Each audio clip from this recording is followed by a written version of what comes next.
حضور بڑا سمپل سا یار، دیکھو نہ تو ویسے انسان ہونا اور بننا کچھ بھی نہیں ہے، بنیادی ایک کلیہ یاد رکھ لو، ہم نے 2 قدم اٹھانے ہیں، مکمل ہو جاتا سفر۔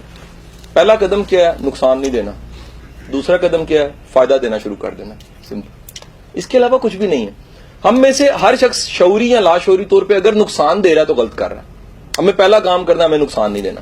دوسرا کام، ہمیں ایک اور مقام انسانیت پہ جانا ہے، وہ کیا ہے؟ فائدہ دینا شروع کر دینا۔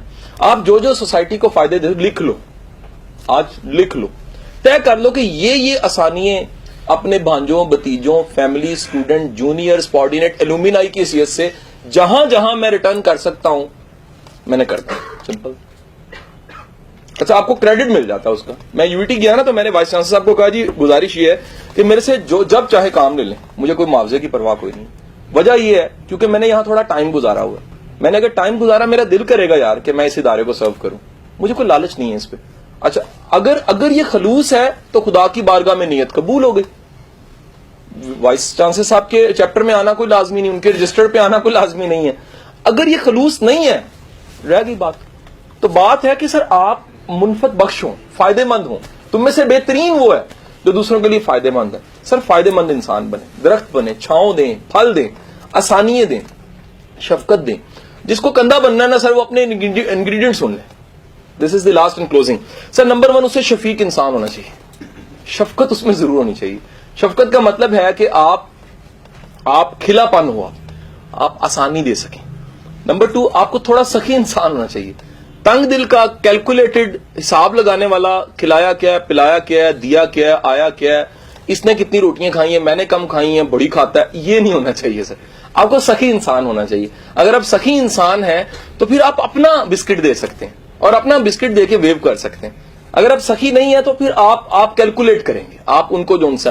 تھرڈ سر جی یاد رکھیں کہ تھوڑا سا حوصلہ اور برداشت بڑھا دیں اس کے لیے، اگر آپ کندھا بننا چاہتے ہیں۔ اس کی وجہ سننے کی ہے سر، یاد رکھیے گا جو بندہ، ایک بڑی امپورٹنٹ، یہ جملہ بڑا ہی امپورٹنٹ ہے یار، جو بندہ تکلیف میں ہوتا ہے نا وہ پہلے ہی مرا پڑا ہوتا ہے، اس کو مارو نا، ذلیل کر کے، فیل کرا کے، انسلٹ کر کے، جلد بازی دکھا کے، اگنور کر کے، زیادتی کر کے، پین دے کے، گلٹ دے کے، شرمسار کر کے، خدا کے لیے غلطی نہ کریں۔ آپ کا سب سے بڑا امتحان یہ ہے کہ آپ کے سامنے کم عقل بیٹھا ہے اور آپ اپنی عقل سے عقل والا مظاہرہ نہ کریں بلکہ تحمل دے دیں، آسانی دے دیں، آپ اس کی سطح پہ آ جائیں کہ بیٹا کوئی مسئلہ نہیں ہے، بلکہ تھوڑا سا فیبریکیٹ کر دیں کہ یار یہ میرے ساتھ بھی ہوتا تھا۔ یہ بڑا آسان سا ہے۔ یاد رکھیے گا کمفرٹ زون بنانے کا سب سے بیسٹ وے کاؤنسلر کے پاس کیا ہوتا ہے؟ یار یہ تمہارے ساتھ نہیں ہوتا، سائیکل سے میں بھی گر جایا کرتا تھا۔ کہتا اچھا آپ بھی، کہتے تم کتنی بار گرے ہو؟ وہ کہتا جی میں 2 بار گرا ہوں اور میں اس دن سے پریشان ہوں۔ وہ کہتا میں 100 بار گرا تھا یار، دیکھو میں پھر رہا ہوں، لیکچر بھی دے رہا ہوں۔ وہ کمفرٹیبل ہو جاتا ہے، اس کو اس کے لیول پہ آ جائیں۔ سر نیکسٹ بڑا امپورٹنٹ انگریڈینٹ یہ ہے سر، اپنا جواز، کندھا بننے کا جواز اچھا کریں سر۔ اگر رب کی رضا ہے، اگر انسانیت کا بھلا ہے، وہ جملہ وہ کتنا شاندار ہے ماں کا کہ وہ اپنی بیٹی کو وہ جب پیدا ہوتی ہے تو وہ اس کی ڈائری میں لکھتا ہے کہ جو دنیا تمہیں ملے گی وہ میری دنیا سے اچھی دنیا ہوگی۔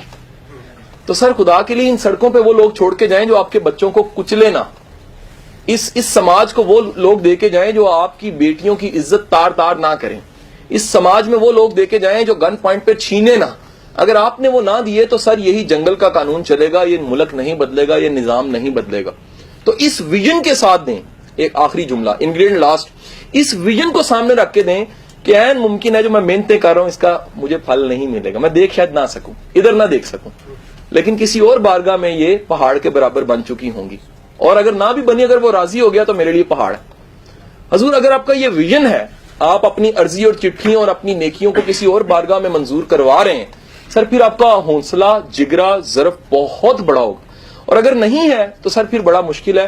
پھر آپ ہمیشہ احسان کو جتائیں گے، آپ انہیں دہرائیں گے، آپ انہیں پرانی باتیں یاد کر کے شرمسار کریں گے، آپ انہیں میمورائز کریں گے۔ مجھے اپنے ایک استاد کے کندھے کی بڑی اچھی بات لگتی ہے، آخر میں وہی بات کہہ کے میں بات ختم کروں گا۔ میں نے ایک دفعہ انہیں کہا کہ سر گزارش یہ ہے کہ آپ کو پچھلی باتیں نہیں یاد رہتی، ہر دفعہ بتانی پڑتی ہیں۔ کہتے میں اللہ کے لیے سن رہا ہوتا ہوں لیکن میں یاد نہیں کر سکتا، تاکہ اگر یاد رکھوں گا تو مجھے تم سے نفرت ہونے کا احتمال ہے۔ میں اس لیے بھول جاتا ہوں اور ہمیشہ دوبارہ سے پوچھتا ہوں تاکہ تمہیں تنگی نہ ہو، تم اس شرمسار آنکھوں سے نہ آؤ، تم اس طرح ہی آؤ کہ اگر بتا رہا ہوں تو اس کو پہلے نہیں پتا اور میں نہیں جانتا. مجھے غرض تم سے صرف اتنی ہے کہ اگر میرے چند جملے، میری تھوڑی سی آسانی تمہیں رستہ دے دے تو خدا اس عمل کو منظور کر لے گا. حضور اگر آپ اتنا ظرف رکھتے ہیں اور آپ بھول جاتے ہیں تو یہاں سے روحانیت کا سفر شروع ہوا جاتا ہے. روحانیت کا سفر ادھر سے شروع ہوتا ہے کہ کی ہوئی نیکی کو بھول جائیں لیکن کیے ہوئے گناہ کو نہ بھول سکیں. آپ اگر آپ کی ہوئی نیکی کو بھول کے اور بالکل بے غرض ہو جاتے ہیں کہ وہ جانیں اور اس کی بارگاہ جانیں اور اس نیکی کی قبولیت جانیں اور اپنے چھوٹے سے گناہ کو بھی بڑا بڑا سمجھتے ہیں کہ میرے مالک اس پہ میری عاجزی ہے، میں شرمسار ہوں کہ تیری اس خوبصورت کائنات میں اگر کوئی گندا، اگر کوئی فضول سا انسان اور اگر کوئی گناہ گار سا انسان پڑا ہوا ہے اور وہ گناہ گاروں کی لسٹ میں بھی آخر میں کہیں اس کا نام لکھا ہوا تو وہ میں ہی ہوں.